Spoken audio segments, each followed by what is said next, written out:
इस जीवन में दो ही चीजें निश्चित हैं। There are only two things that are certain, death यानी कि मृत्यु, और दूसरा है टैक्स। इस जहां से उस जहां तक जहां भी जाओगे, हर मोड़ पर हर जगह मुझे ही पाओगे, यानी कि टैक्स। मैडम, सपना था विश्व गुरु बनने का, बन गए हम टैक्स गुरु।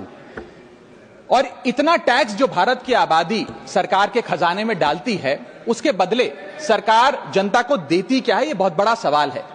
कौन सी ऐसी हाई क्वालिटी सर्विस है जो फ्री ऑफ कॉस्ट जनता को दी जाती है? क्या हमें quality health care free of cost मिलता है? नहीं मिलता। क्या हमें वर्ल्ड क्लास एजुकेशन मिलती है? नहीं मिलती। क्या हमें फ्री वर्ल्ड क्लास ट्रांसपोर्टेशन मिलता है? नहीं मिलता। क्या हाई क्वालिटी रोड्स मिलती हैं? अगर अच्छी हैं तो टोल टैक्स भरना पड़ता है। क्या 24 घंटे 7 दिन बिजली आती है? नहीं आती। तो इतना सारा जो टैक्स सरकार इकट्ठा करती है, उसका करती क्या है? इसीलिए मैं कहना चाहता हूं दैट वी इन इंडिया पे taxes like in developed countries to get services like in sub-Saharan countries.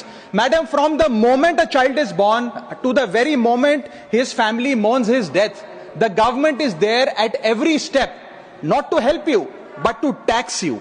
और आइए एक रोमांचक यात्रा पे चलते हैं। माननीय वित्त मंत्री जी हर बार मेरे सवालों का जवाब देते हुए मुझ पर तंज कसती हैं और कहती हैं कि शायद ये चार्टर्ड अकाउंटेंट नहीं है, इनकी डिग्री असली नहीं है, तमाम तरीके की बातें मेरे बारे में कहती हैं, निजी हमले करती हैं। मैं उनका बहुत सम्मान करता हूं, मेरे मन में उनके प्रति बहुत आदर है, ओहदे में, हैसियत में, उम्र में, अनुभव में बहुत बड़ी है मुझसे। लेकिन आज मैं इस सीए की डिग्री को किनारे करके सरल भाषा में आम आदमी की तरह इस देश के आम आदमी का दर्द आपके सामने रखना चाहता हूं कि कैसे हमारे जन्म होने से लेकर हमारे मरने तक टैक्स पे टैक्स सरकार हमसे वसूलती है। मैं आपके सामने जीवन के 8 चरण, 8 स्टेजेस ऑफ लाइफ रखना चाहता हूं। फर्स्ट स्टेज ऑफ लाइफ, जब इंसान पैदा होता है, that is the birth stage. बच्चे के पैदा होने से पहले, उसकी आंखें खुलने से पहले जो उसको वैक्सीन लगती है, उस पर 5% जीएसटी लगता है। जिस अस्पताल में बच्चा पैदा होता है, उस हॉस्पिटल के कमरे के चार्जेस पर अगर 5,000 रुपए से ज्यादा का कमरा हो तो 5% जीएसटी लगता है। बेबी केयर के आइटम्स पे 5% जीएसटी लगता है। और अगर उसके माता पिता बच्चे के पैदा होने पर मिठाई बांटे तो मिठाई पर 5% और चॉकलेट पर 18%, 28% जीएसटी लगता है। दूसरा चरण जीवन का इन्फेंसी और चाइल्डहुड यानी कि बचपन।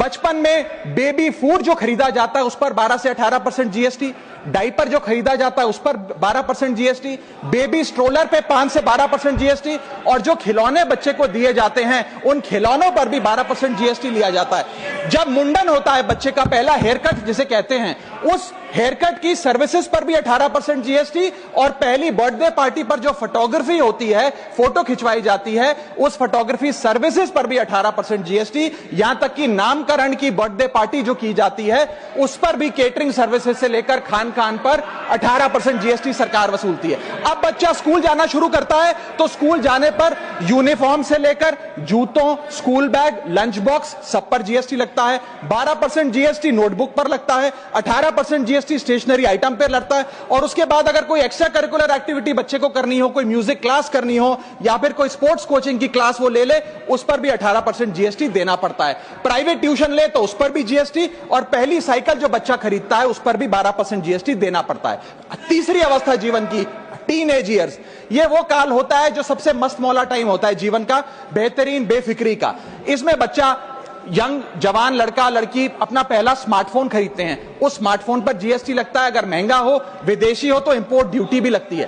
फिर वो अपना फोन रिचार्ज कराता है, उस पर जीएसटी लगते हैं। ब्रॉडबैंड इंटरनेट का कनेक्शन लेता है, उस पर जीएसटी लगता है। नेटफ्लिक्स, स्पॉटिफाई या वीडियो गेम की सब्सक्रिप्शन लेता है, उस पर भी जीएसटी देना पड़ता है। और अगर अपने दोस्तों के साथ पिक्चर देखने बाहर जाए तो पिक्चर की टिकट पर जीएसटी, एंटरटेनमेंट टैक्स और पॉपकॉर्न पर भी जीएसटी अब लगने लग गया है। तो तमाम तरीके के सॉल्टेड कैरेमल पॉपकॉर्न पर भी सरकार आपसे जीएसटी वसूलती है। इस बीच जब आप 18 साल के होते हैं और पहली बाइक या पहला स्कूटर खरीदते हैं, उस बाइक और स्कूटर पर आपसे जीएसटी लिया जाता है, व्हीकल इंश्योरेंस पर जीएसटी लिया जाता है, और उसके बाद रजिस्ट्रेशन टैक्स और रोड टैक्स के नाम पर भी पैसा लिया जाता है। जीवन की चौथी अवस्था, fourth stage of life, higher education की।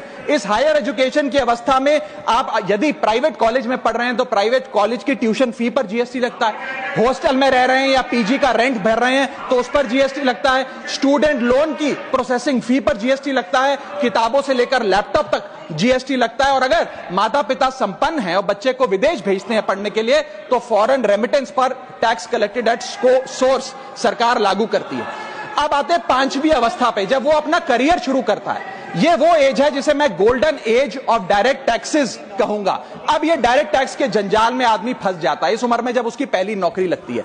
तो नौकरी में आमदनी अनुसार उसके स्लैब रेट के हिसाब से उस पर टीडीएस पहले काटा जाता है, मानो जेब काटी जा रही हो, और फिर इनकम टैक्स वसूला जाता है। जब पहली बार उसको पगार मिलती है, वेतन मिलता है, वो माता पिता या दोस्तों को बाहर खाने पे ले जाता है, पिक्चर दिखाने ले जाता है, उस खाने के बिल पर भी सरकार जीएसटी वसूलती है। और जैसे जैसे उसकी सैलरी बढ़ती है वैसे वैसे स्लैब अनुसार उससे इनकम टैक्स वसूला जाता है। इसके बाद आज वर्क फ्रॉम होम का कल्चर चल रहा है, तो वर्क फ्रॉम होम में इंटरनेट बिल्स हो, ब्रीफकेस हो, लैपटॉप हो, इन सारी चीजों की खरीद पर सरकार जीएसटी लेती है। और अगर आप ये पैसा निवेश करें, इस निवेश करने पर आप कोई भी फाइनेंशियल इंस्ट्रूमेंट खरीदें तो सिक्योरिटी ट्रांजैक्शन टैक्स के नाम पर, मैडम मेरा समय जा रहा है, कोई फाइनेंशियल इंस्ट्रूमेंट खरीदे तो फाइनेंशियल इंस्ट्रूमेंट की खरीद पर सिक्योरिटी ट्रांजैक्शन टैक्स, उसकी ब्रोकरेज पर जीएसटी और फाइनेंशियल एडवाइजरी पर जीएसटी, और जब आप ये फाइनेंशियल इंस्ट्रूमेंट बेचते हैं तो उसके मुनाफे पर सरकार आपसे कैपिटल गेन टैक्स वसूलती है। यहां तक कि हेल्थ इंश्योरेंस और लाइफ इंश्योरेंस प्रीमियम्स पर भी सरकार आपसे जीएसटी लेती है। इसी सरकार के मंत्री माननीय गडकरी जी भी सरकार से यही गुजारिश कर रहे हैं कि इंश्योरेंस प्रीमियम पे कम से कम जीएसटी हटा दिया जाए। इसके बाद इंसान अपने जीवन की छठी अवस्था में आता है, यानी कि मिडिल एज। इसमें उसकी आमदनी भी पीक पर होती है और उसका टैक्सेशन भी पीक पर होता है, अप्रेजल होता है, प्रमोशन होता है, बोनस मिलता है, और हाई टैक्स स्लैब के चलते वो अपनी कमाई का एक अधिकांश हिस्सा इनकम टैक्स में सरकार को जमा कराता है। इस दौर में इंसान गाड़ी खरीदता है, घर बनाता है। जब गाड़ी खरीदता है तो जीएसटी देता है, रोड टैक्स भरता है, व्हीकल इंश्योरेंस पर जीएसटी भरता है, और जब गाड़ी लेकर शोरूम से निकलता है तो पेट्रोल डीजल पर वैट, सेस और एक्साइज ड्यूटी के नाम पर पैसा भरता है। जब सड़क पर गाड़ी चलाता है तो टोल टैक्स भरता है। फिर वो अपना घर भी खरीदता है, जमीन खरीदता है। जब जमीन खरीदता है तो स्टैंप ड्यूटी फीस सरकार को देता है। जब कंस्ट्रक्शन मटेरियल खरीदता है घर बनाने के लिए तो कंस्ट्रक्शन मटेरियल पे, चाहे वो सीमेंट हो, मार्बल हो, स्टील हो, उस पर जीएसटी देता है। उसके बाद जब कंस्ट्रक्शन सर्विसेज लेता है किसी बिल्डर से, ठेकेदार से, कॉन्ट्रैक्टर से, तो उस कंस्ट्रक्शन सेवाओं पर भी जीएसटी सरकार आपसे वसूलती है। और जब घर बन जाए तो एनुअल प्रॉपर्टी टैक्स और हाउस टैक्स के नाम पे आपसे पैसा लिया जाता है। और जब आपको पैसे की आवश्यकता पड़े और आप ये घर बेच दें तो कैपिटल गेन्स पर भी सरकार आपसे उस मुनाफे पे टैक्स वसूलती है। और इस बीच शादी तो रह ही गई, फिर इंसान शादी करता है, इस बीच तो बैंक्वेट हॉल बुक करता है, उस बैंक्वेट हॉल की बुकिंग पे टैक्स भरता है। शामियाना, खाना, केटरिंग सर्विसेज लेता है, उस पर जीएसटी भरता है।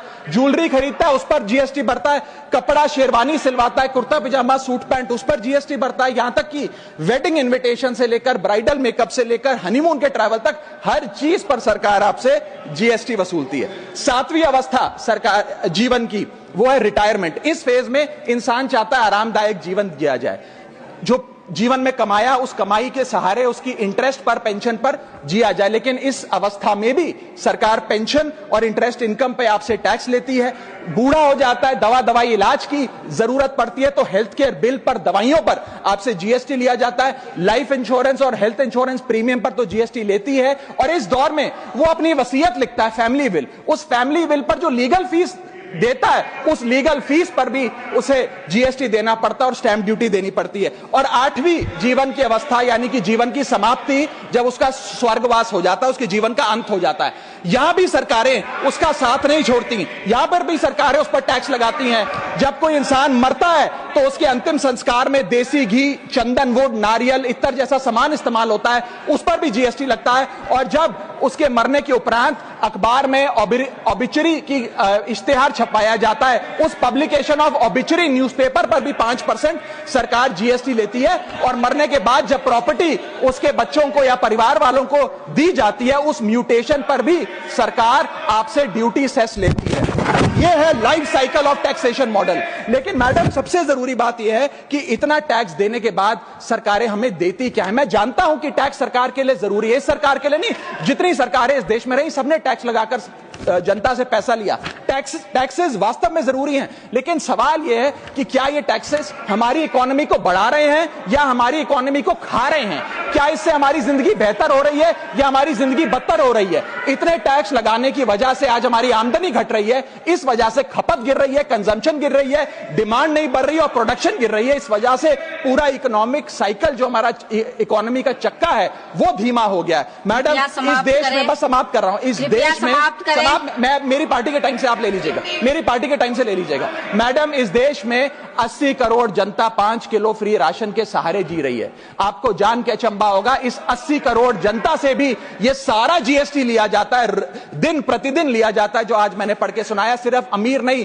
गरीब से गरीब आदमी भी जीएसटी देता है। और अंत में मैं बस इतना ही कहना चाहूंगा कि क्योंकि इतना टैक्स लगा लगाकर सरकारें जनता का खून चूसती हैं, उस वजह से आज एफएमसीजी की सेल्स घट रही हैं, एफएमसीजी के स्टॉक गिर रहे हैं, कंजम्पशन डाउन हो रही है, नई गाड़ियों की सेल श्रिंक कर रही है, तमाम तरीके की जितनी भी न्यू परचेजेस होती हैं उसमें मंदी देखी जा रही है। सरकार को जीएसटी कम करना चाहिए, कम करेंगे तो जनता की जेब में पैसा आएगा तो मांग बढ़ेगी, खपत बढ़ेगी और इकोनॉमी का चक्का चलेगा। आपका समय समाप्त। बहुत बहुत शुक्रिया।